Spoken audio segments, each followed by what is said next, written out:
Satu hari seorang lalu ke kubur. Dia lihat kubur tu keluar nurullah. Dia menyangkakan kubur tu kubur orang alim, kubur tok guru, kubur ustaz, kubur tok imam. Dia menyangkakan gitu. Dia pun dia ambil kayu, dia pacuk penanda. Esok bila cerah tanah macam ni, dia pergi tanya orang dekat kubur tu. Dia kata, pakcik, saya tengok kubur tu keluar cahaya. Kubur orang alim ke? Kubur tok guru ke? Orang kampung tu kata, yang mana? Tu yang saya pacuk kayu tu. Musilah tu, bertukar tu. Berapa pakcik? Patut mu kena pacuk sebelah tu, pasal sebelah tu kubur ustaz. Dia ceramah seratus-ratus, siapa ke Seremban, dia seorang malam bismillah, pagi ni nak bismillah dia ceramah. Tapi kubur tu gelap, dia kata pakcik. Tak mu tukar tu, tak logik kalau kubur dia tu cerah keluar nur. Lu kelah iaitu semua orang kena belaka, semaya pun tak tahu ke mana. Tak ke keluar nur. Betul pakcik, jolo. You know jolo? Boleh faham jolo? Tak apalah. Asal faham. Angguk. Kami tahulah dia ni. Lu kelah ya kapun ni. Semaya pun tak tahu ke mana. Tak ke keluar nur. Tapi budak ni kata betul pakcik. Dia kata mu ni degil lah. Aku kenal lah orang kampung aku. Tak kira kubur ustaz tu gelap. Macam ni lah dia kata. Mungkin tanya bini dia lah. Takut di rumah ke dia duduk zikir dengan buah sepeh sama besar dengan buah lagah. Keluar nampak bodoh gitu. 3-4 orang pergilah jumpa. Assalamualaikum. Bini dia pun keluar. Bini arwah tu pun keluar. Terkejut bini arwah tu pasal dia tengok 2-3 orang kampung dia. Lepas tu seorang tu dia tak kenal. Dia ingat ke orang ni nak mari minta dia. Tok Imam kata tak, bukan nak mari minta mu. Siapa duk nak cesis pun belok dah. Bojoi pun pecah. Jerit dengan suka pun serupa. Tak ada orang nak. Dia nak mari tanya mu. Dia kata dia lalu kat kubur semalam. Dia kata kubur tok laki mu tu keluar cahaya. Bini arwah ni kata, sukut. Cahaya api ni akal. Allah. Bengong bini. Kak, jangan cakap macam tu kak. Tak baik kak. Keluar cahaya nurullah. Tak logik. Kak kenal lah tok laki kak ni. Kak berumah tangga 30 tahun, 40 tahun. Tak ke keluar nur. Adakah? Cuba kak ingat betul-betul. Langsung bini dia pun kata ke dia, memang suami saya tidak alim, tidak ustaz, tidak tu imam, tidak tu guru. Orang kampung ni tak tengok pun dia. Tengok sebelah mata ya kan. Tapi akhir-akhir hayat dia adalah pergi jemaah juga maghrib isyak. Bila dia balik semaya isyak, siapa ke rumah, kak panggil dia makan malam, dia masuk bilik. Dalam 5 minit, 10 minit baru dia keluar. Dia tak malam macam tu. Last kali kak tak panggil dah. Kak tahu dah kalau dia balik, mesti dia masuk bilik, baru dia pergi makan. Tapi hati kak rasa tak sedap. Kenapa balik masjid, masuk bilik? Balik masjid, masuk bilik. Kok ada hak muda dalam almari ataupun bawah kaki. Kak kepoita dan rupa-rupanya dia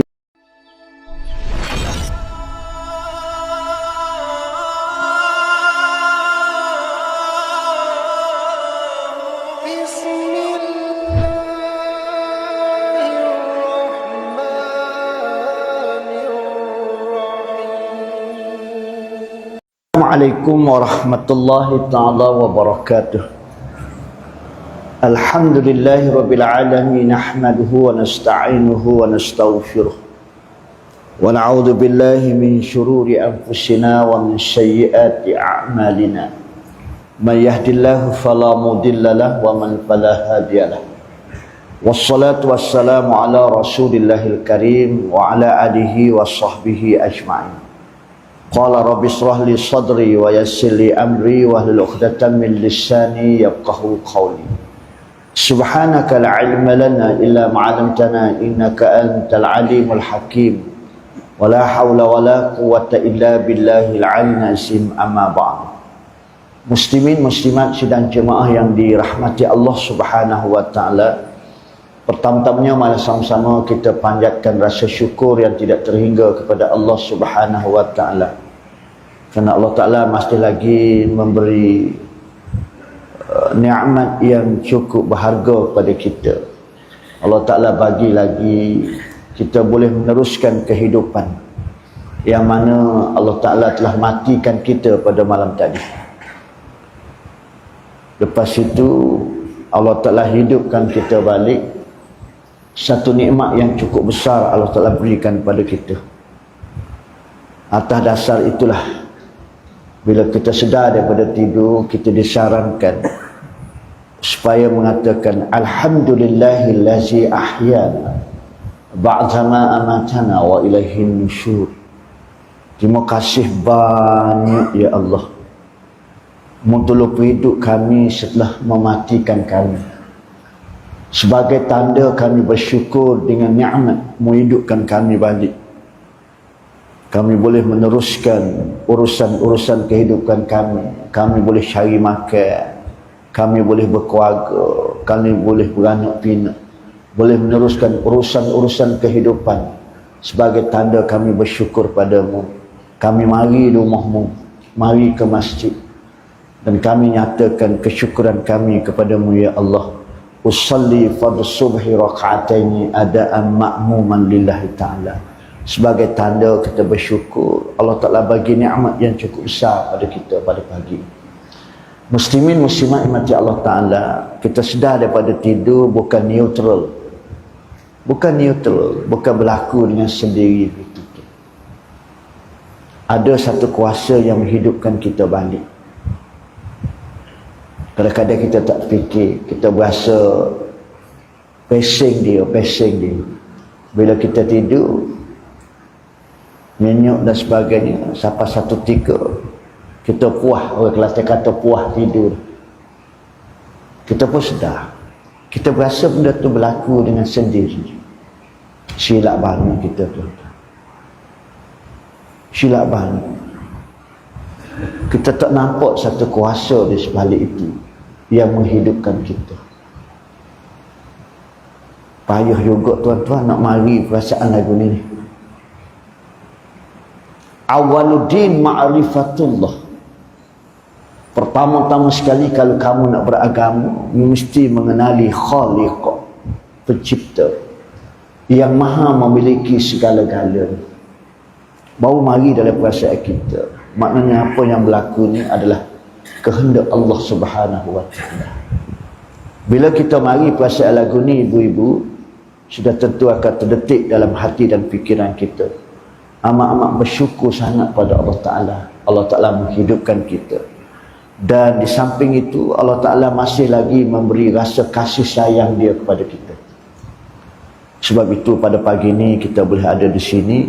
Mudah-mudahan Allah Ta'ala jadikan apa yang kita lakukan ini sebagai permulaan kehidupan kita penuh keberkatan dan kerahmatan. Muslimin muslimat mati Allah Ta'ala, kesempatan bersama dengan hamba pada pagi ini amun oyak sikit ya. Amun oyak sikit ya. Kita ni geger-riuh sibuk dengan urusan masalah dan bagai-bagai. Sebenarnya di sisi Allah Ta'ala sikit ya. Kita duduk di atas dunia ni, kita nak dua perkara. Kadang-kadang kita tidak sedar yang kita minta dengan Allah Ta'ala. Kita minta dua perkara ya dengan Allah Ta'ala. Hak lain tu aksesoris saja. Hak lain itu adalah tambahan huraian sahaja. Cuba kita perhati tengok. Bila kita doa untuk diri kita dan kedua ibu bapa kita, Rabbighfirli wa liwalidayya warhamhuma kama rabbayani shaghira. Yang pertama-tama sekali kita memohon maghfirah, keampunan daripada Allah. Lepas tu yang kedua kita minta rahmat. Dua perkara ni cukup penting dalam hidup kita. Tidak ada guna satu sen sebesar Zahrah pun andainya Allah Ta'ala tidak bagi maghfirah kepada kita. Yang kita melakukan ibadat ini, kita semaya, kita puasa, kita sedekah, kita berzikir, berselawat dan bagai-bagai lagi, adalah untuk mencari keredaan Allah. Nak suruh biar Allah Ta'ala tu kena kita. Allah Ta'ala perkenankan dengan perbuatan-perbuatan kita. Bila Allah Ta'ala perkenankan dengan perbuatan kita, dengan perkataan kita, Allah Ta'ala akan bagi maghfirah. Allah Ta'ala akan bagi keampunan kepada kita. Bila Allah Ta'ala bagi maghfirah, Allah Ta'ala akan susuli dengan rahmat. Bila Allah Ta'ala bagi rahmat pada kita di dunia, lebih-lebih lagi dalam kubur dan di akhirat nanti, sudah tentulah climate rahmat Allah Ta'ala adalah syurga Allah SWT. Pun bila kita mati, orang hidup tolong doa kita ke dia, Allahumma ghfirlahu warhamhu. Selebihnya lagi itu aksesoris saja. Yang paling mustahak sekali ialah keampunan dan rahmat. Mutolong ampun dosa mayat ni dan mutolong rahmat mayat ni. Hak luah lubang kubur, dengan seksa dan sebagainya itu aksesoris saja, huraian daripada rahmat Allah. Bila Allah Ta'ala merahmati kita, Allah Ta'ala akan lapangkan kubur kita. Bila Allah Ta'ala rahmati kita, Allah Ta'ala akan permudahkan urusan kita dalam kubur. Bila Allah Ta'ala rahmati kita, kita akan senang berada di padang mahsyar nanti. Bila Allah Ta'ala rahmati kita, Allah Ta'ala akan pilih kita berada dalam barisan untuk yang menuju ke syurga Allah Subhanahu wa Ta'ala. Perkara ni tuan-tuan, ya kita duduk geger-geger sibuk rasa nak pecah kepala mikir perkara ni ya. Nabi Allah Adam alaihissalam dikeluarkan daripada syurga, dan bermula daripada tu sampai ke akhir hayatnya Nabi Allah Adam berdoa dua perkara ni juga. Rabbana salamna anfusana wa illam taghfir lana wa tarhamna lanakunanna minal khasirin. Perkara juga. Pertama sekali, ya Allah Tuhanku, mentolong ampun dosaku ya Allah. Yang kedua, mentolong rahmat. Muslimin muslimat yang dirahmati Allah Subhanahu wa Ta'ala, untuk mendapat maghfirah, keampunan daripada Allah dan mendapat rahmat daripada Allah Ta'ala, mesti ada prasyarat dia.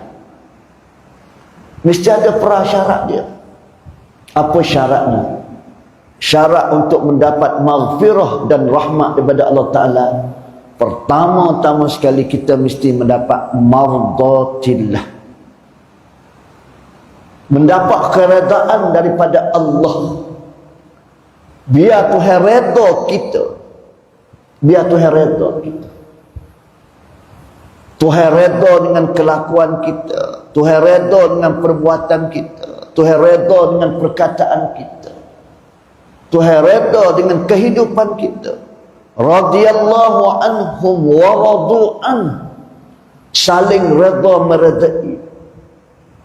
Kita meredai Allah Subhanahu wa Ta'ala dengan hukum ahkam dia, dan Allah Ta'ala redha kita dengan perbuatan kita.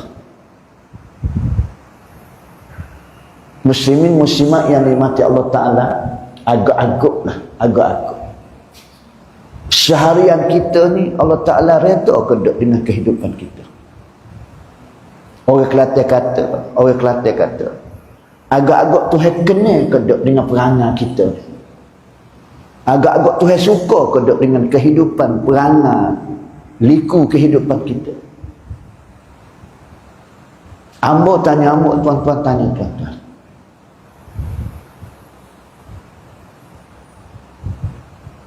Sebelum tidur lagi mau memikirkan dia. Apa yang ada dalam kepalamu?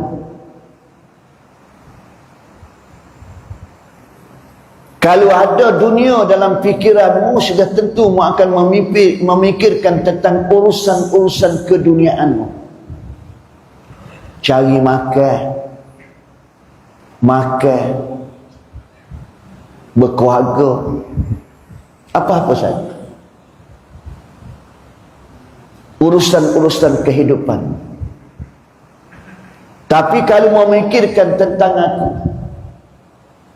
sudah tentu akan berfikiran, pagi esok aku nak pergi semaya subuh di masjid mana?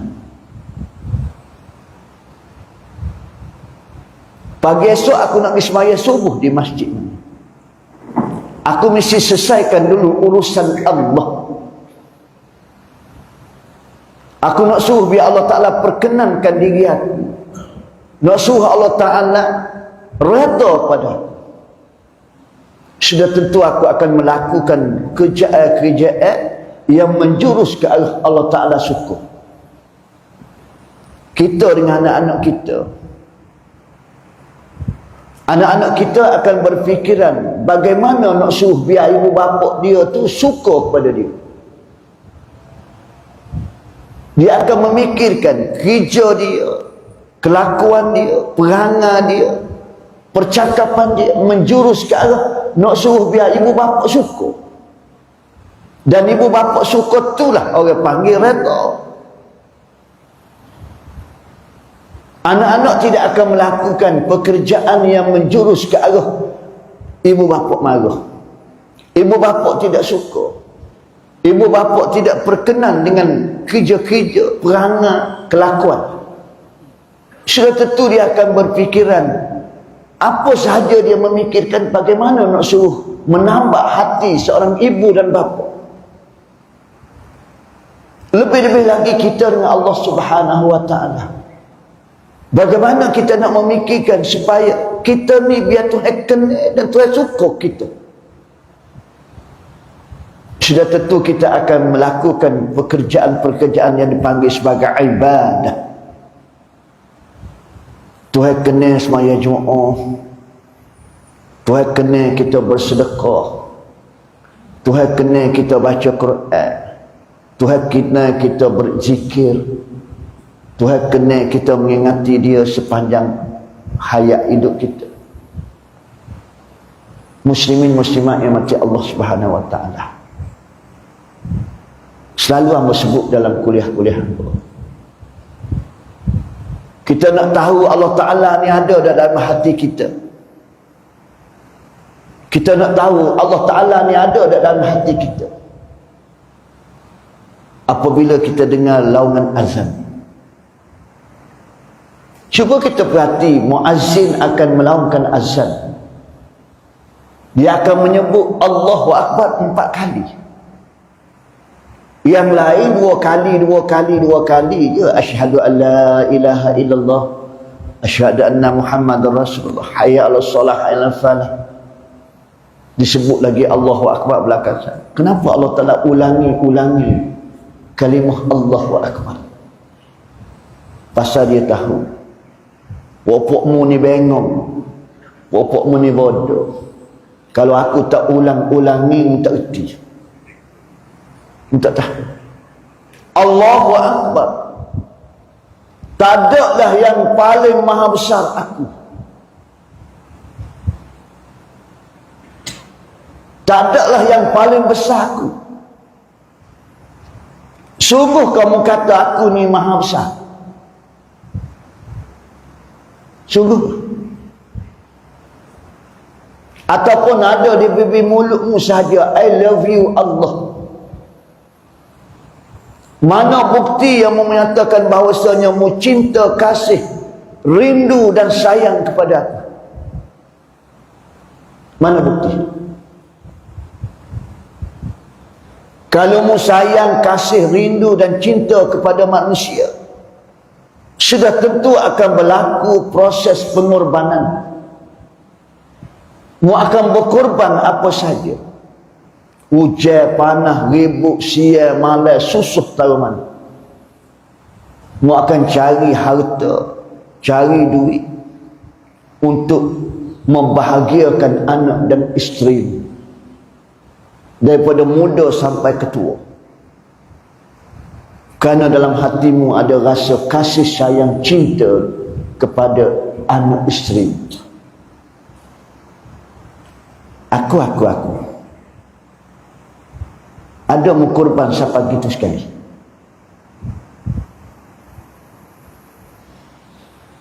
Nampak? Baru kita tahu kita di level mana. Mu sanggup berkorban untuk aku. Allahu Akbar. Rumah aku lebih besar pada rumahmu. Rumah aku lebih besar pada rumahmu. Tapi nampak gayanya rumahmu lebih besar pada rumah aku. Sedangkan rumahmu tu akan ditinggal untuk menjadi pusaka kepada orang hidup. Yang mu nak bawa ialah rumah aku. Yang mu nak bawa dalam kubur sampai padang mahsyar, rumah aku mu nak bawa. Tapi cuba memperhati tengok. Seharian waktumu banyak di rumah daripada rumah aku. Lagi malam seharian mu tak mari sekali pun rumah aku. Mu cukup saya dengan rumahmu. Mu hiasi bagai nak rak rumahmu. Tapi rumah aku, mu tengok mata sebelah. Jauhal Marhub wa min Bahatil Qulub dalam kitab itu menyebut, apabila kita mati, kita berada di kepala Siratul Mustaqim. Semua berkumpul di kepala Siratul Mustaqim. Kita takut untuk melalui sirat kerana di bawahnya ada neraka. Maka di waktu itu malaikat tanya, buana popokmu tak jemerai sungai, tak jemerai sirat, kenapa tak? Maka kita pun jawab, kami takut kerana di bawah itu neraka, kami takut jatuh dari neraka. Langsung malaikat tanya, atas dunia dulu kamu menyeberangi sungai, lautan dan sebagainya, itu kamu naik apa? Kita pun jawab, naik krus, naik perahu, naik kapal, speedboat, rakit, berenang, bagai-bagai. Maka di waktu itu malaikat datangkan masjid yang kita sembahyang, yang kita selalu datangi, sebagai kenderaan untuk melalui Siratul Mustaqim. Allahu Akbar. Rumah aku lebih besar daripada rumahmu. Sebab itu Nabi kata masjid-masjid ini adalah Baitul Mukmin. Masjid ni adalah rumah orang mukmin. Kalau hati perasaanmu itu sebagai seorang mukmin, sudah tentulah meletakkan masjid adalah prioriti keutamaan dalam hidupmu. Allahu Akbar. Urusan aku lebih besar daripada urusanmu. Urusan aku lebih besar pada urusanmu. Sekarang ni cuba membayangkan, urusan siapa lebih besar pada urusan aku? Nampak gaya? Urusanmu lebih besar pada urusan aku. Mam, minta maaf mam, sekarang ni tak sempat lagi nak pergi jemaah kerana kerja banyak. Nampak? Saya tak berkesempatan lagi nak pergi dengan kuliah, nak berjemaah kerana sekarang ni kerja banyak. Mana lebih besar urusanmu dengan urusan aku? Tak boleh kamu mari zuhur 5 minit. Bukan lama pun mari zuhur 10 minit je. Mari asar 10 minit je. Maghrib Isyak kurang lebih 1 jam dia berada di masjid aku. Subuh 10 minit je, bukan lama pun. Kalau mu capur-capur 24 jam yang aku beri padamu setiap hari, berapa minit sahaja mu mari duduk mama. Selebih laginya adalah urusan-urusan kehidupan keduniaan. Mu tertipu oleh dunia. Selalu saya contohkan muslimin muslimat, bodoh ke cerdik kita ni. Kita ingat ke kita cerdik dah, rupanya kita bodoh. Kita tukar antara pandai dengan cerdik. Pandai lain, cerdik lain. Ramai orang pandai, mengaji tinggi, ada SPM, ada diploma, ada ijazah, ada master, ada PhD dan bagai-bagai lagi, tetapi belum tentu cerdik. Belum tentu cerdik. Bila capur dua tu, cerdik dan pandai. Sebab itu Nabi sebut orang yang cerdik ialah orang yang banyak menghati-mati, bukan orang ilmu banyak. Nabi fatanah, Nabi ummi, Nabi tak pandai menulis, tak pandai baca, tapi Nabi cerdik. Cerdik mencari peluang hidup di dunia, mencari bekal seberapa banyak untuk bawa ke dalam kubur dan pada mahsyar. Itu orang cerdik. Selalu saya contoh macam ni. Fardu takdirlah saya duduk di Negeri Sembilan. Saya daripada kampung pok saudara saya Ampangan. Saya nak mari ceramah di kampung ni. Saya mari dengan kereta. Tutup di perjalanan, kereta saya mati. Habis minyak.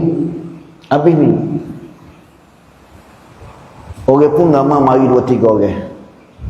Dia kata, Pak Cik, kenapa Pak Cik? Kata habis minyak kereta ni. Habis minyak. Pak Cik nak pergi ke mana? Nak pergi ke apa dia sini? Nak mari ceramah sini. Oh, dia kata tak apa Pak Cik. Pak Cik tunggu sini, saya tolong dia beli minyak. Buat mari duit saya beli minyak. Saya pergi tolong dia. Saya jawab ke budak tu, saya kata apa? Minta maaf lah, Pak Cik tak ada duit, tapi rumah Pak Cik banyak duit. Rumah Pak Cik besar. Kereta Pak Cik ada 2 biji lagi kat rumah. Dalam tabung haji ada duit berpuluh-puluh ribu. Orang rumah Pak Cik barang kemah banyak. Pak Cik ada rumah sewa. Pak Cik ada tanah, ada luk rumah, ada kebun. Budak tu kata tak apalah, biarlah tu Pak Cik ni nak beli minyak, Last sekali kata macam ni lah, guna duit awak dulu lah. Tak boleh Pak Cik, saya pun nak buruh minyak juga. Budak tu kata apa? Bodoh Pak Cik. Ingat ke cerdik tengok dengan serban bunyi keluar TikTok lah, apalah ni. Ingat cerdik, rupanya bodoh. Duk bila bagai hak dia tinggal rumah dia tu, dalam bank banyak, dalam tabung haji banyak. Nak beli minyak pun tak boleh. Kalau Pak Cik tu cerdik, bagai hak dia tinggal, dia tinggal. Bagai hak dia bawa. Fardu takdir di perjalanan habis minyak, boleh beli minyak. Fardu takdir di perjalanan nak minum air, boleh beli minum air. Nak beli barang apa-apa, boleh beli. Pasal Pak Cik tu bawa duit juga. Hak dia tinggal. Tu bawa orang panggil cerdik. Hari ni muslimin muslimat, kita bilang barang kita nak tinggal. Kalau saya mati bang, orang rumah saya tak bimbang. Rumah ada, dia tak akan keluar lagi TV3 bersamamu.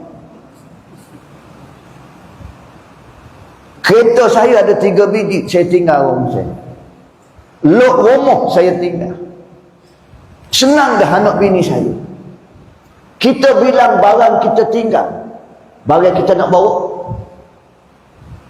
Yang kita kata kalau saya mati tak apa dah. Gap dia kita nak bawa. Cidik kepala. Seharian mu cari barang hak mu nak tinggal. Daripada pagi, celek mata pagi sampai mu tidur balik. Daripada muda sampai ketua, cari barang hak kita nak tinggal. Barang hak kita nak bawa. Amalan. Inilah tajuk pagi ni yang diberi kepada saya. Cukupkah kita nak bawa bekal nak pergi ke dalam kubur dan pada mahsyar? Bagai orang nak tinggal atas dunia komplit. Tak bimbang dah anak bini kita. Inilah selalu kita bercakap. Nampak? Kita menghitung barang yang kita nak tinggal menjadi pusaka untuk anak dan isteri. Barang kita nak tinggal ialah harta. Belum tentu lagi membahagiakan mereka. Belum tentu lagi. Anak dan harta menjadi fitnah. Berapa ramai yang kita dengar cerita-cerita sejarah kehidupan. Adik-beradik berkelahi, sanak saudara berkelahi kerana harta yang kita tinggal. Sedangkan kita mati tidak bawa apa pun. Ini yang kita nak fikir. Muslimin muslimat mati Allah Ta'ala. Amo pernah dijemput oleh Persatuan Pencen Felda, bersama kerja Felda. Sama-sama pencen lah, sama-sama pencen. Dia minta ambo bagi tausiah pada sahabat-sahabat. Amo pun sampaikan. Amo kata, puak-puak kita ni nak gap dia lagi. Puak-puak kita ni nak gap dia lagi. Dulu masa kita kecil dulu, excited kita nak pergi sekolah. Bergelora dalam hati nak pergi sekolah pasal kita tengok kakak kita, abang kita pergi sekolah. Mak ayah kita pun beli juga beg. Walau kita tak boleh pergi sekolah lagi pun, kita pakai beg di atas rumah. Pasal rumah kita tak boleh lagi masuk sekolah. Tapi oleh kerana kita nak sekolah, mak ayah kita pujuk kita, dia beli juga beg macam abang kita. Abang kita pergi sekolah, kita duduk sekolah atas rumah, bawa beg. Bercita-cita nak pergi sekolah. Tutup kita pun boleh sekolah lah, sekolah kebangsaan. Gilah kita sekolah kebangsaan. Siapa darjah 5, darjah 6, kita tengok budak sekolah menengah pula. Sebab budak sekolah menengah ni pergi dengan motosikal lah, besar lah, budak besar. Kita pun bercita-cita nak sekolah menengah pula. Tak seronok dah sekolah kebangsaan pasal budak-budak. Allah Ta'ala panjangkan umur, boleh sekolah menengah. Pergilah kita sekolah menengah. Sampai SPM, kita pun sembang dengan kawan-kawan. Lepas SPM ni, mu nak masuk universiti mana? Mu nak masuk universiti mana? Mu nak masuk universiti mana? Waktu kata UKM, bagai-bagai. Nak pergi belajar situ, nak pergi belajar sini. Pada takdir Allah Ta'ala, lepas SPM boleh masuk universiti. Masuklah universiti mana-mana. Bila masuk universiti, tahun akhir kita pun kecek dengan geng-geng kita. Nanti keluar universiti, nanti mu nak kerja ke dia, mu nak jadi apa, mu nak jadi apa. Akhir sekali pun keluar boleh kerja, jadi pegawai itu, pegawai ni, jadi cikgu dan bagai-bagai. Kerjalah kita 2 tahun nak pecing, kecek ke dia, kecek ke dia datang. Dia mau bila nak pecing, kawai boleh 1 tahun depan. Demo kawai boleh 12 ni. Pun sekarang kita sudah dah pencing, nak kecek ke dia lagi. Bila demo nak mati, nak kecek ke apa lagi? Sudah lalui belakang dah. Sudah lalui belakang. Tapi tak tanyalah bila demo nak mati. memadailah dengan ulasan percakapan kita. Lah ni tak boleh pergi dah, tak boleh bawa kereta dah, malas, mata kabur dah. Lah ni tak boleh makan dah, kambing ke apa. Lah ni saya tak boleh pergi dah malam masjid, kalau siari boleh. Itu bunga-bunga kematian.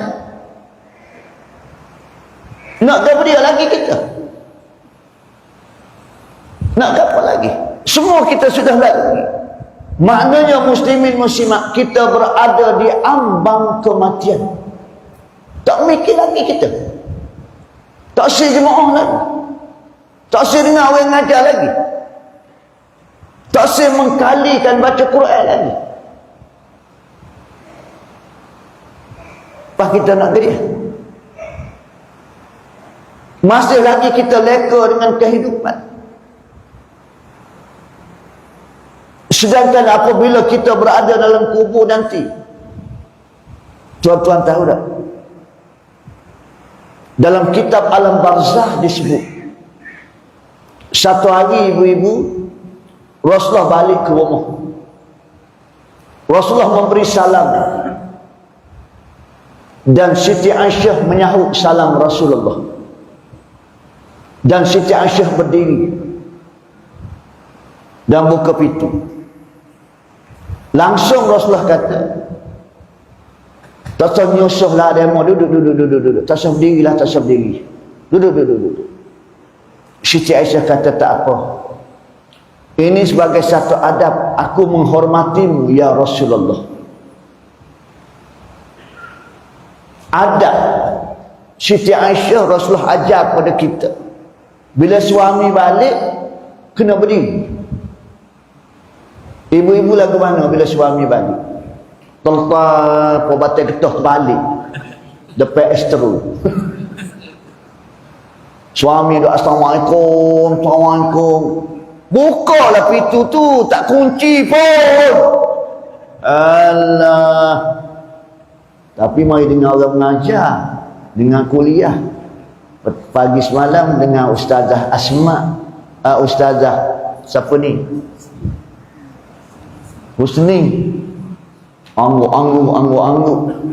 kelik di rumah dengan suami. Kita bagi sikit orang perempuan. Ibu-ibu, dalam kitab Muhimmah, dia bagi 4 syarat aja orang perempuan nak masuk syurga. Berbeza dengan suami yang ada hadapan. Bersyarat-syarat, banyak syarat kami. Tapi Allah Ta'ala bagi orang perempuan 4 syarat je. Kalau cukup 4 syarat ni, baik mati selalu pagi ni. Confirm syurga. Nak apa lagi? Tidak kita hidup, kita nak syurga. Lebih baik mati je. Pasal dah cukup 4 syarat. Kenapa Allah Ta'ala bagi 4 syarat aja ibu-ibu? Kerana Allah Ta'ala tahu orang perempuan lemah. Ar-rijalu qawwamuna 'alan nisa'. Orang perempuan itu lemah. Dia tak boleh bagi syarat banyak-banyak. Bagi syarat 4 ni pun huru-hara. Syarat yang pertama orang perempuan nak masuk syurga, sembahyang 5 waktu. Syarat yang kedua, puasa Ramadan. Syarat yang ketiga, jaga maruah, tutup aurat. Syarat yang keempat, taat ke suami. Ni hak payah sikit. Cukup syarat ni, insya-Allah. Semaya 5 waktu. Ibu-ibu jaga dah semaya. Tapi ibu-ibu semaya di awal waktu ke? Ibu-ibu semaya di awal waktu. Amalan yang Allah Ta'ala paling suka sekali ialah sembahyang di awal waktu. Kadang-kadang ibu semaya sedang duduk bagi salam zuhur, masuk asar. Assalamualaikum, assalamualaikum, orang biasa. Oh, sedang elok dia kata. Bengong. Bagi salam asar, sedang molek masuk maghrib. Bagi salam maghrib, sedang elok masuk isyak. Kita balik dengan kuliah di masjid tu. Balik kuliah, semaya isyak dah kita. Kelik di rumah, dia tak semaya lagi isyak. Duk tengok cerita Korea. Agak-agak semaya ibu-ibu setahun mana? Puasa Ramadan.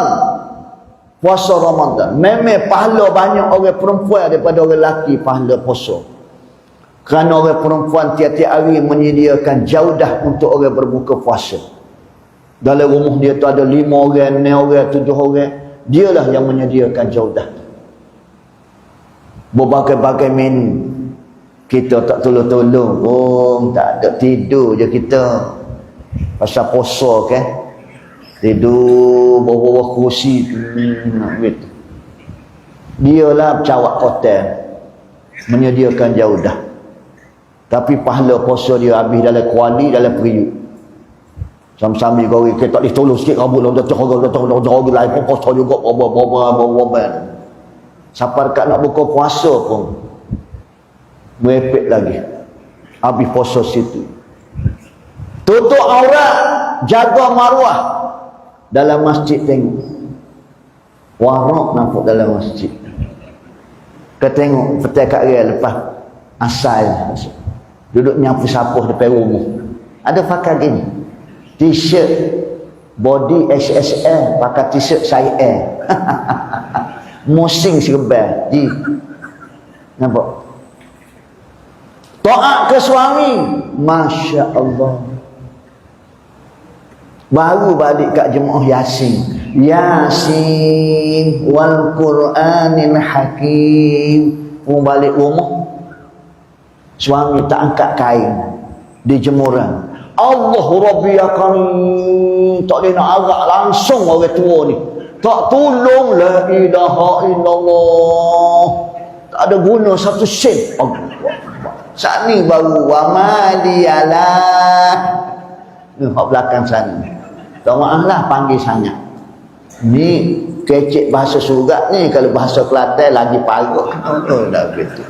Ni pun dah imbangi dah ni ayat ni. Waktu tak sapa maksud sangat tu. Nah. Baik.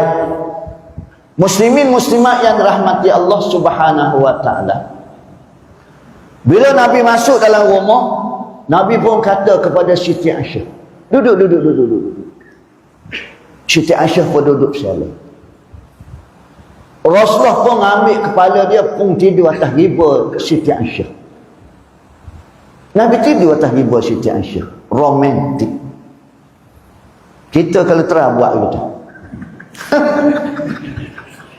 Pung dia buat lagi pung mata latar bekok. Ni ceritanya ni, jangan klik buat lagi. Lama tak bawa bini pagi ni, balik ni saja-saja ni cincin nak buat sunnah. Bini kata buang terbiak. Tak, aku nak buat macam Ustaz Kelantan tu, ya nak gitu. Bila Rasulullah SAW tidur, ninyuk, Siti Aisyah tak bergerak ibu-ibu. Dia takut Rasulullah sedar. Dalam Rasulullah tidur, Siti Aisyah sempat bilang, janggut Nabi ada 19 yang putih. Ada 19 rogak yang putih. Ji berapa ji? Banyak ji. Bila Siti Aisyah bila ada 19 rogak, langsung Siti Aisyah pun menitis air mata. Menangis Siti Aisyah. Air mata Siti Aisyah jatuh atas pipi Rasul. Rasulullah rasa sejuk, Rasulullah pun sedar. Bila Rasulullah sedar, Rasulullah tanya Siti Aisyah, ya Aisyah, kenapa kamu menangis? Siti Aisyah berkata, ya Rasulullah, ketika ya Rasulullah tidur tadi, Amba sempat membilang janggut putih yang ada 19 orang. Ini petanda, dia kata, umat akan kehilangan Nabi. Aku akan kehilangan Rasulullah. Mu akan mati Rasul. Penanda akan wafat. Inilah yang aku menangis. Aku akan kehilanganmu ya Rasulullah. Bini kita ada gitu. Bila pegang janggut kita, nangis ada. tua dah demo bila nak mati. Allah. Mana ji? Tak ada nangis-nangis pun, suka je. Langsung Rasulullah kata, ya Siti Aisyah, yang mempiling siapa gini mau menghayati kematian, siapa menangis ni, mau tahu ke? Apa yang paling pilu kepada mayat? Apa yang paling pilu sekali kepada mayat? Siti Aisyah kata, aku tak tahu ya Rasulullah. Allah dan Rasul sahaja yang mengetahui. Langsung Rasulullah kata, mesti mau boleh hayati, sebab tu mau menangis tentang kematian. Kalau orang tak mari tentang penghayatan mati, sudah tentu dia tak akan menangis. Ni mu siapa menangis, gini mu ni mesti mau boleh hayati. Langsung Siti Aisyah kata, dia kata saat paling memilukan pada mayat apabila sudah dimandikan, dikapankan, diletakkan di atas keranda dan diusung untuk keluar di pintu rumahnya. Di waktu itulah saat pilu sekali kepada mayat, kerana dia tak akan kembali lagi. Dia akan meninggalkan segala-galanya. Rasulullah kata, ya, itu pilu. Tetapi ada lagi yang sepilu-pilu. Hak tadi tu pilu dah, tapi ada lagi yang paling pilu. Langsung Siti Aisyah kata, kalau hak ni pun pilu, tidak very lagi, tidak very pilu, iaitu saat mayat diturunkan dalam liang lahat. Apabila dikambus, anak seranak beranak semua balik belakang, tinggal dia keseorangan dan ditatangi dengan para malaikat untuk menangis.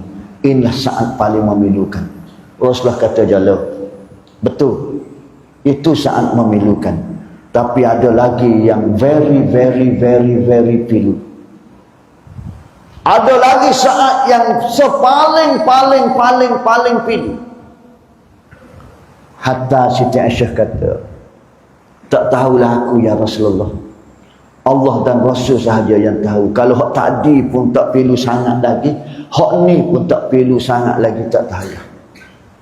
Langsung Rasulullah kata, wahai Aisyah, tahukah kamu saat paling memilukan kepada mayat? Apabila si pemandi mari. Bila orang yang nak memandikan mayat itu datang, itulah saat paling pilu pada mayat. Apabila si pemandi mari. Kenapa? Kerana di waktu ini si pemandi akan buang segala cicing, segala gel, segala barang kemah dan sebagainya, sebagai isyarat bahawasanya harta benda sudah tidak berguna lagi, tidak bernilai lagi. Yang kamu bangga-banggakan di dunia dahulu, si pemandi akan buang semua. Barang kemah 2 ya berat, 5 ya berat, 4 ya berat, 7 ya berat, ibu-ibu sendiri 70 dah berat, capur berapa berat, semua dibuang belakang. Si pemandi akan buang habis pakaian-pakaian. Di waktu mau hidup, branded tak branded pakaian, mahal, jenama yang hebat-hebat, dan di waktu itu akan dibuang semua. Telanjang bogem cuma menutupi mayat, takut mayat aib sahaja. Pasal asal dulu mu lahir ke dunia dalam keadaan telanjang bogem dan mu akan mati dalam keadaan demikian juga. Tak ada nilai dah pakaian padanya. Dah ni bolehlah nak berebut passion tu passion ni. Dan di waktu itu si pemandi akan buat serbanmu, akan buat ketayakmu, songkokmu dan segala-gala di atas kepalamu, sebagai isyarat kemuliaanmu sudah tidak ada. Kemuliaanmu sudah tidak ada. Sekarang orang panggil cik, panggil tuan, panggil dengan panggilan dunia.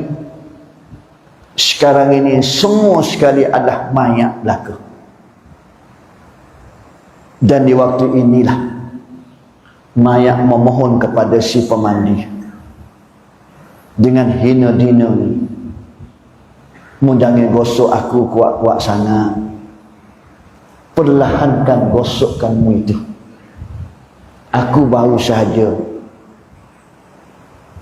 Kepedihan merasai sikratul maut. Inilah saat yang kita nanti-nantikan muslimin muslimat semua. Di waktu ini apa yang penting pada kita ialah amal ibadat.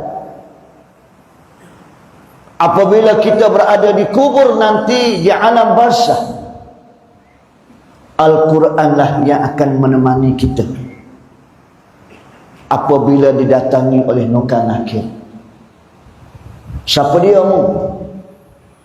Aku diperintahkan oleh Allah Ta'ala untuk mensoalkan si mayat ini.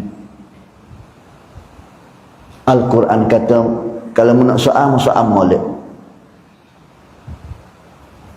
Jangan ganah, jangan kasar.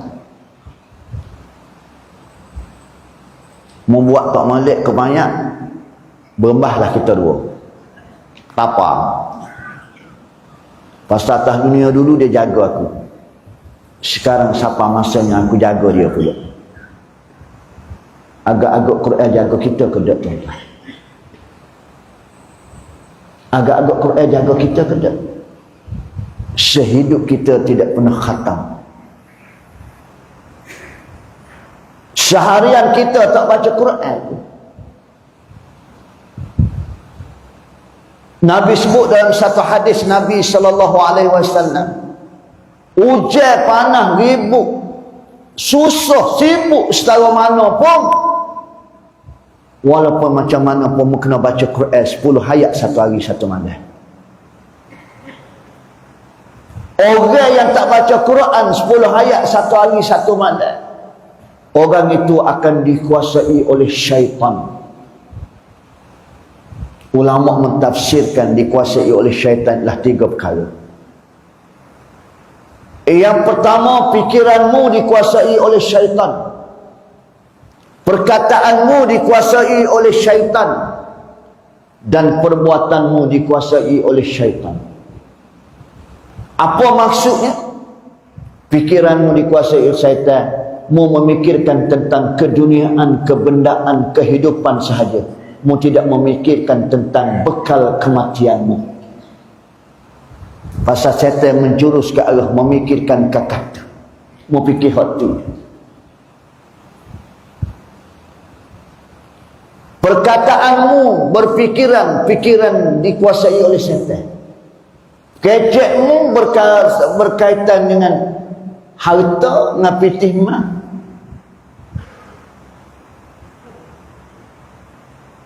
Jumpa siasatmu, duk bandingkan antara harta satu sama lain. Saya income kiri kanan atas bawah belakang depan. Jemaah baca Quran, zikir dan belakang tak ada. Dikuasai oleh syaitan. Bila mu kecek cakap nak berdebek. Perbuatanmu dikuasai oleh syaitan. Omongmu ni 70 dah. Omongmu 60 dah. Tapi perangai lagak pakaianmu seperti orang umur 15, 16. Masih rock and roll lagi. Masih suka lagi music. Bila bunyi lagu gini kaki teh. Bila bunyi orang baca Quran mula jenera saja.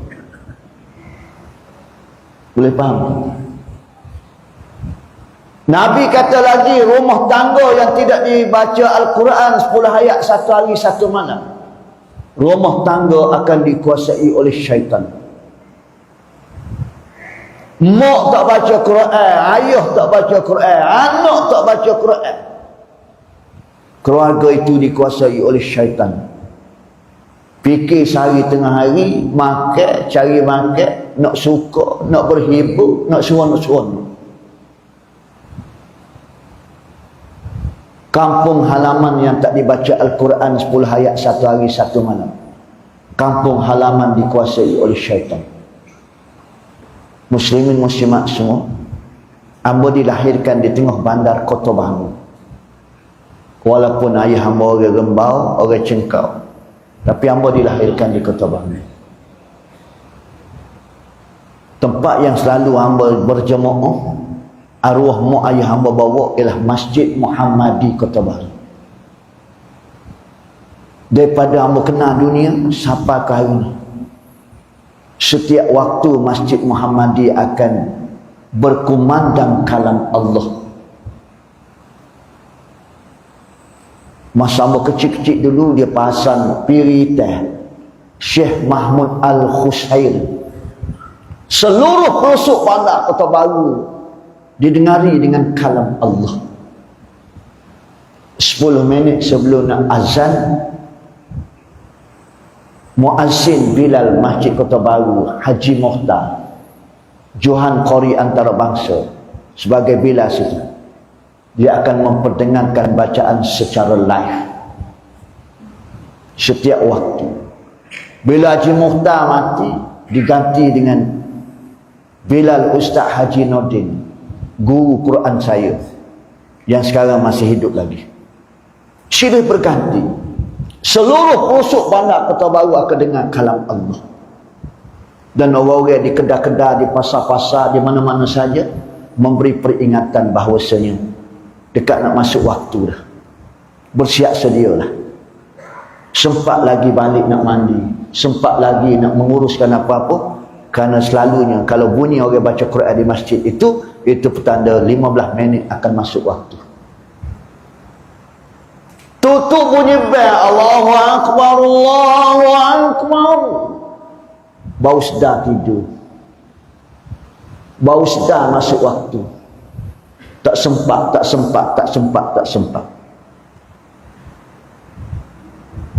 Kampung halaman yang tak dibaca Al-Quran 10 ayat 1 hari 1 malam, kampung halaman itu akan dikuasai oleh syaitan. Manusia akan lara dengan keduniaan. Tidak ada sedikit pun peringatan bahawasanya sekarang sudah masuk waktu untuk solat. Muslimin muslimat yang mati Allah Ta'ala, bagaimana dengan kita persiapan untuk berada di alam barzakh? Kita mengkreatkan satu teman yang bernama Al-Quran. Orang tanya Sayyidina Usman, bahasa mudahnya, dia kata, aku lihat kamu ni Usman, seharian kamu boleh khatam Al-Quran sampai berkali-kali. Kenapa? Dia kata, aku membentuk teman untuk menjadi temanku di akhirat, di alam kubur nanti. Kita berada di alam rahim, kita ada teman. Teman kita ialah ibu dan bapa kita. Kita berada di alam dunia, ramai teman. Grup WhatsApp tu, grup WhatsApp ni, bergerup-gerup kita, ramai teman. Kita berada dalam kubur, siapa teman kita? Kita berada di padang mahsyar, kita ramai teman. Umat Nabi Muhammad, umat Nabi Adam, umat Nabi Ibrahim, umat Nabi tu, umat Nabi ni. Tetapi kita berada di alam kubur, siapa teman kita? Sebab itu aku mengkalikan bacaan Al-Quran supaya aku dapat teman dalam kubur nanti. Hamba tanya hamba, muslimin muslimat tanya diri masing-masing. Satu hari seorang lalu ke kubur. Dia lihat kubur tu keluar nurullah. Dia menyangkakan kubur tu kubur orang alim, kubur tok guru, kubur ustaz, kubur tok imam. Dia menyangkakan gitu. Dia pun dia ambil kayu, dia pacak penanda. Esok bila cerah tanah macam ni, dia pergi tanya orang dekat-dekat kubur tu. Dia kata, pakcik, saya tengok kubur tu keluar cahaya. Kubur orang alim ke? Kubur tok guru ke? Orang kampung tu kata, yang mana? Tu yang saya pacak kayu tu. Musilat tu, bertukar tu. Berapa pakcik? Patut mu kena pacak sebelah tu, pasal sebelah tu kubur ustaz. Dia ceramah serata-rata siapa ke Seremban di sawang malam bismillah, pagi ni nak bismillah dia ceramah. Tapi kubur tu gelap, dia kata pakcik. Tak mau tukar tu, tak logik kalau kubur dia tu cerah keluar nur. Lu kelah itu semua orang kena belaka, semaya pun tak tahu ke mana. Tak ke keluar nur. Betul pakcik, jolo. You know jolo? Boleh faham jolo? Tak apalah. Asal faham. Hak angguk-angguk hak. Kami tahulah dia ni. Lu kelah ya kapun ni. Semaya pun tak tahu ke mana. Tak ke keluar nur. Tapi budak ni kata betul pakcik. Dia kata mu ni degil lah. Aku kenal lah orang kampung aku. Tak ke kubur ustaz tu gelap.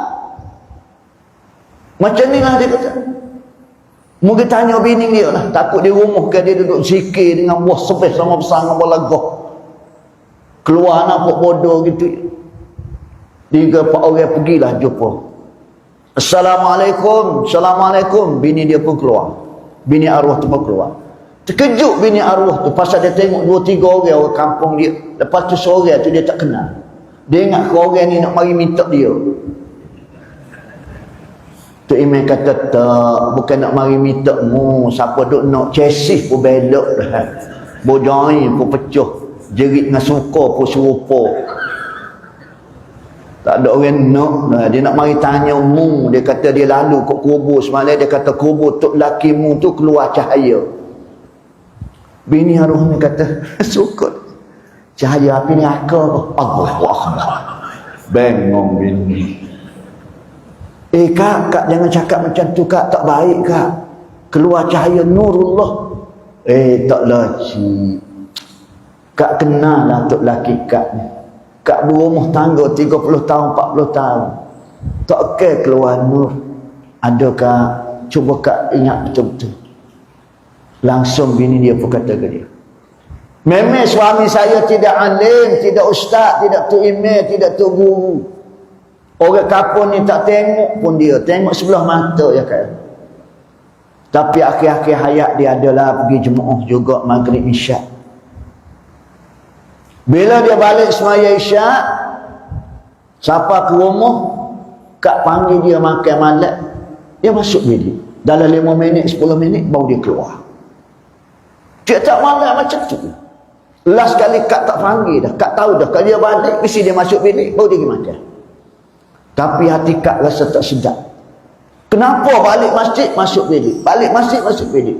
Kok ada hak muda dalam almari ataupun bawah kaki. Kak kupoita kan.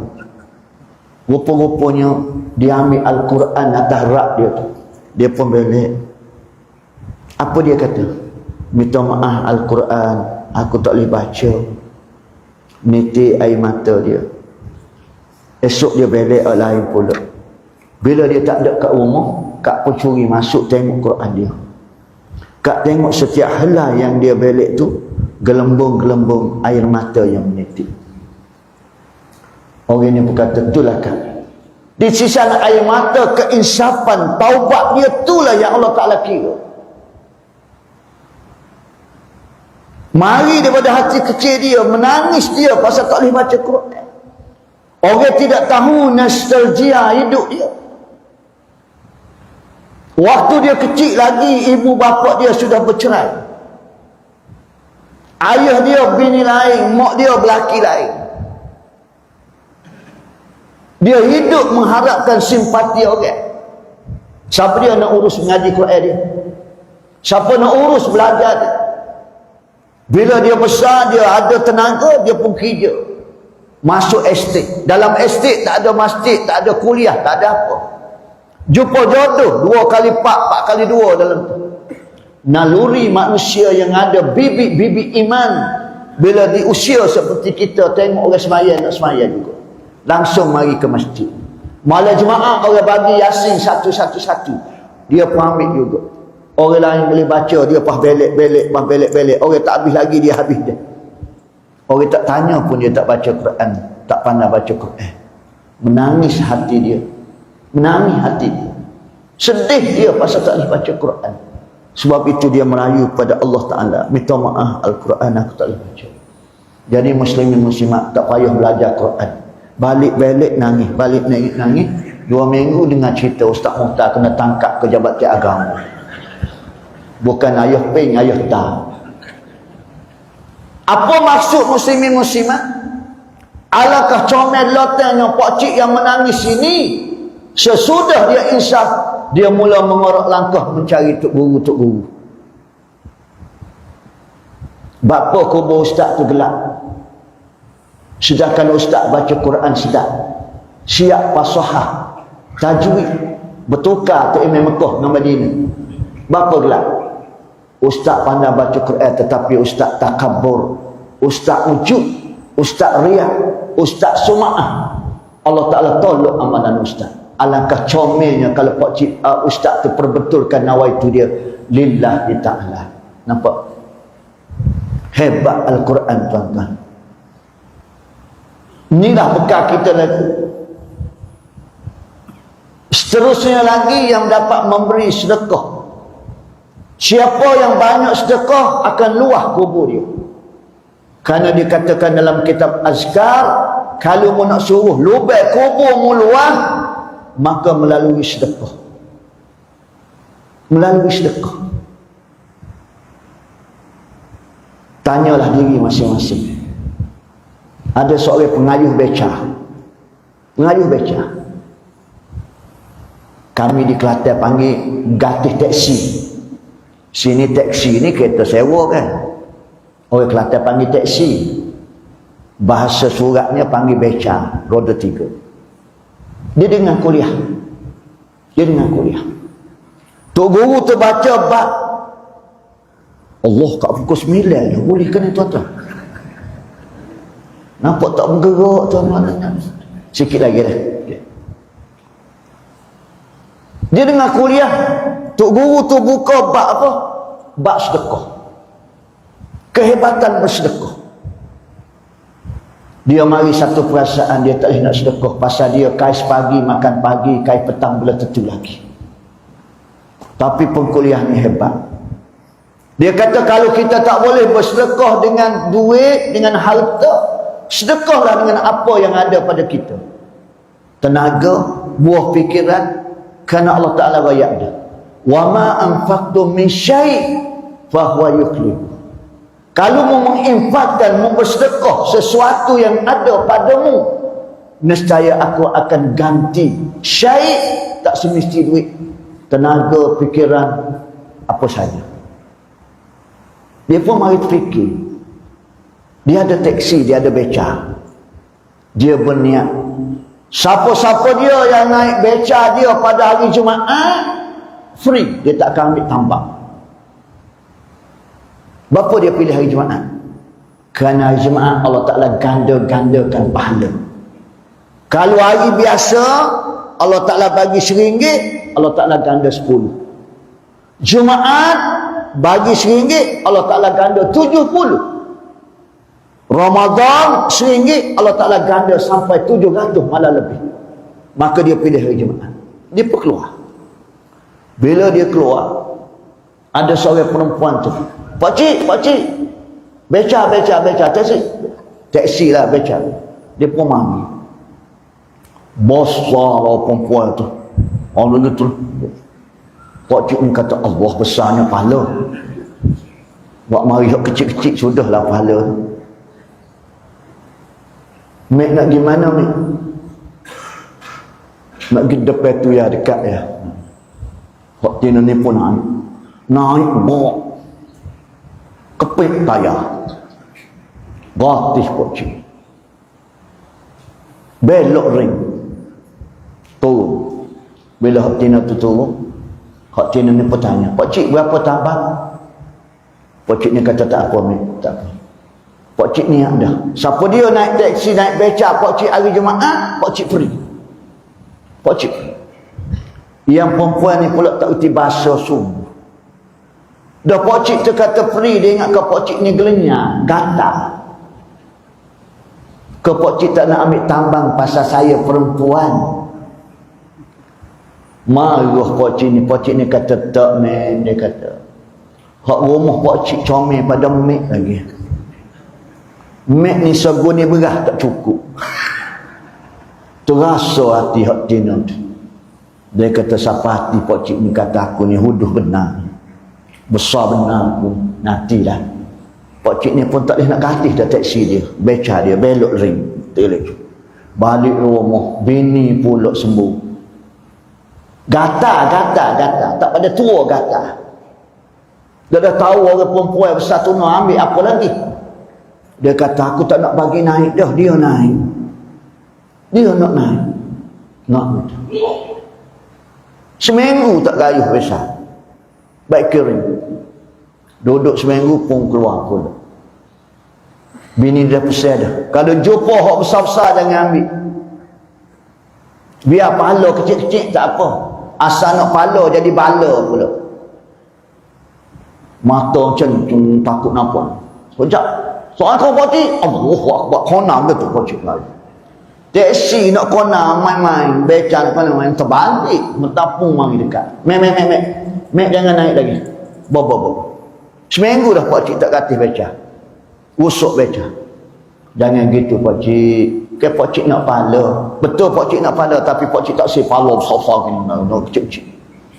Hati nanti pun naik juga. Allah Rabbi akani. Apalah Tuhan. Bapa yang bala gini pun. Nak gimana pula mek hari ni. Kayuh. Kan siapa rembau. Siapa rembau. Kona aku rembau pun. Tu rupanya orang kampung situ. Orang tamis situ. Hati ni pun tanya. Pakcik berapa tambang? Pakcik ni tak boleh kecek je. Pakai gitu. Nyawa kot telinga. Lah sekali. Tak apalah pakcik, terima kasih lah. Hak ni pun balik pun. Sebulan tak ganti beca.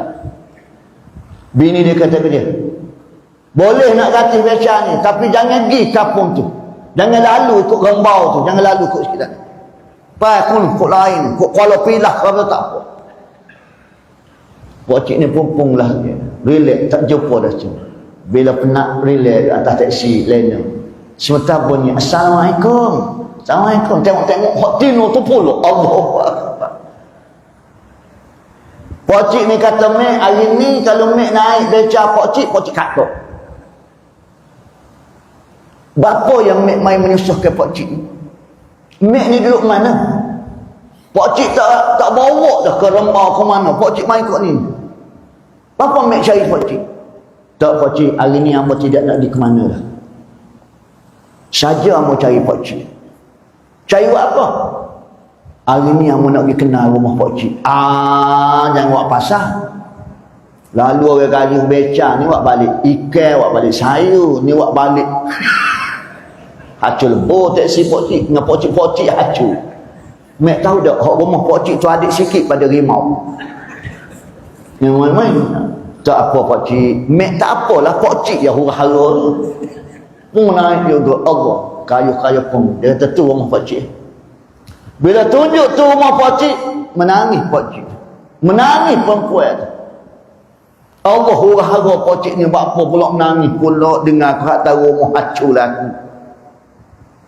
Bapa mek menangis. Allah Rabbi ya Karim pakcik. Rupanya pakcik ni jiwa yang murni. Pakcik yang susah sampai gini mau nak pergi kai pagi belum tentu lagi makan, kai petang belum tentu lagi. Tapi pakcik mulia hati. Pakcik nak sedekah juga. Pakcik tak boleh sedekah dengan duit, pakcik sedekah dengan perkhidmatan. Pakcik ambo ni orang kaya pakcik. Ambo ni perempuan kaya. Tetapi hamba tidak ada sebesar Zahrah dalam hati nak sedekah. Ini yang hamba menangis. Allah Ta'ala ketemukan hamba dengan pakcik 1001 hikmah pengajaran pada hamba. Tak apa pakcik, esok hamba akan hantar orang baiki rumah pakcik. Tiap-tiap bulan pakcik tak sembimbang. Hamba akan bagi bantuan hidup pakcik. Pakcik duduk rumah ni berapa orang? 6 orang. Tak apa pakcik, 6 orang sama akan hantar pergi umrah. Amba akan datang pergi umrah. Terfikir tak Pak Cik? Dengan Allah Ta'ala datangkan sedemikian rupa. Fahuwa yukhlifu. Yakin dan percaya tak kita Allah Ta'ala akan ganti. Malah Allah Ta'ala ganti lebih pada tu lagi. Ada ke ustaz orang yang macam tu? Ada muslim-muslim. Amba pernah pergi umrah di bulan Ramadan. Dia biayai oleh seorang manusia yang dermawan cukup mulia. Amba sudah kuliah, amba duduk sebelah dia. Dia tanya amba, dia kata, Ustaz nak pergi umrah tak? Tapi umrah bulan Ramadan. Memang kata amba bercita-cita, kata. Pasal sebelum ni amba pergi umrah bulan biasa je, tidak pergi umrah. Tidak pergi umrah Ramadan. Dia kata kalau Ustaz nak pergi, Ustaz awak mari dokumen Ustaz. Amba sponsor Ustaz pergi. Amba sponsor Ustaz pergi untuk Ramadan, umrah Ramadan. Cerita pendeknya, balik rumah, cerita ke rumah hamba, ke zaujah hamba. Ada orang yang nak sponsor saya pergi umrah bulan Ramadan. Hamba kata, demo nak pergi juga ke? Nak pergi. Tapi dia sponsor hamba sore je. Orang rumah hamba, tak apa kita bayar. Kita belanja sendiri. Hamba pun telefon ke dia. Supaya booking tiket sebiji lagi, nak bawa orang. Dekat 3 hari dia tak jawab. Apa hikmah ni? Bila saya tanya, kata tolong belilah. Kata berapa. Tak apa, saya bayar. Last kali hari yang keempat dia pun jawab. Dia kata, Ustaz, saya tidak pernah royak pun kat orang ni. Tapi dah Ustaz tanya, saya jawablah. Saya bayar. Umrah yang saya bawa Ustaz ni, dia kata VVIP. Tak apa, kata tak apa, saya bayar untuk isteri saya.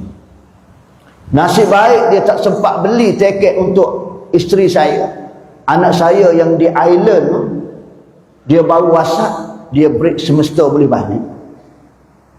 Pagi ni saya terbang pergi umrah, petang dia sapa. Langsunglah saya pun cancel untuk orang saya.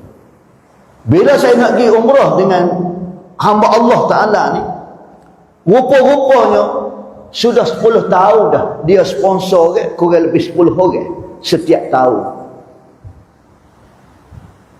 untuk mengerjakan umrah di bulan Ramadan. 10 tahun, tuan-tuan. Ada manusia yang macam ni. Allah Ta'ala ganti, Allah Ta'ala akan beri kita. Dan saya masih ingat ketika saya di airport, dia beri sampul surat, dalam tu ada 500 rial Arab Saudi untuk belanja. Dan ketika kami berada di Makkatul Mukarramah, amba dengar dia kecek. Orang di Kelantan bagi tahu ke dia, dia kata bah yang baru sapa 20 biji. Dia pengusaha bah di Kelantan. 20 biji bah baru sapa. Dan 20 biji rupanya bas untuk dia buat untuk bandar-bandar. Dia ada pam minyak, pamen. Ada trailer. Dia bina satu masjid di RNR. 100% pitih dia saja. Allah Ta'ala tambah-tambahkan. Yakin dan percayalah. Inilah yang meluaskan kubur kita melalui sedekah. Nak cerah kubur kita melalui tahajud. 4-5 ni amalan ini muslimin muslimat. Jadikanlah amalan istiqamah konsisten kita. InsyaAllah Allah Ta'ala akan berikan sesuatu yang baik pada kita. Jadi amba rasa itulah perkongsian kita pada pagi ini. Amba minta maaf banyak kalau sekiranya mengambil masa lebih sikit, kerana nak jumpa pula tak tahu bila. Datang hamba balik ni, tuan-tuan hati, hamba tak lagi pasal nak berceramah kata-kata lagi. Belum tentu lagi tuan-tuan. Nampak terkejut, nampak benda tu. Dah hamba mati kan, nak gitu. Nampak suka sikit nak gitu. Tak tahu siapa-siapa. Jadi Sebagai akhirnya, Amun nak ucap ribuan terima kasih yang tidak terhingga pada pengurusan masjid ni. Dan Amun nak ucap syabas dan tahniah. Pasal banyak masjid-masjid yang hamba raung. Walaupun hamba tidak duduk sini, sekadar semalam dan pagi ni, tetapi sudah memberi gambaran pada hamba. Sebenarnya masjid ni adalah masjid yang terbaik. Dengan aktiviti-aktiviti, teruskanlah. Walaupun kita tidak viralkan kehebatan masjid kita, itu tidak mustahil. Tetapi Allah Ta'ala sahaja yang dapat membalas usaha fikiran kita, komitmen kita, kerjasama kita, menyebabkan masjid menjadi makmur, menjadi tumpuan kepada muslimin-muslimat. Syabas dan tahniah. Akhirnya aku qouli hadza wa astaghfirullahal azim. Wassalamualaikum warahmatullahi taala wabarakatuh. A'udzu billahi minasyaitonir rajim. Bismillahirrahmanirrahim. Alhamdulillah rabbil alamin wassalatu wassalamu ala rasulillahil karim wa ala alihi washabbihi ajmain.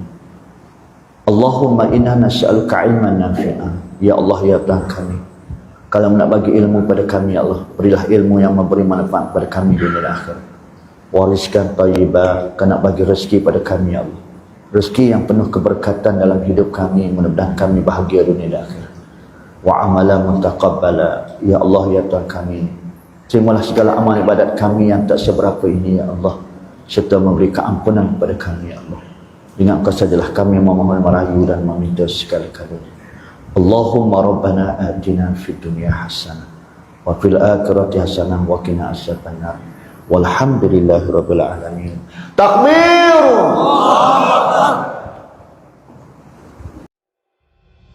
Jika hatimu tersentuh hari ini, itu bukan kerana kami, tapi karena Allah yang membolak-balikkan hati kamu. Sampai jumpa di video yang akan datang.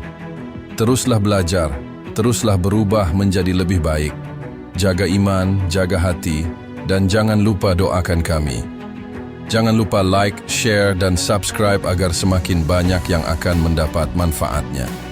Wassalamualaikum warahmatullahi wabarakatuh.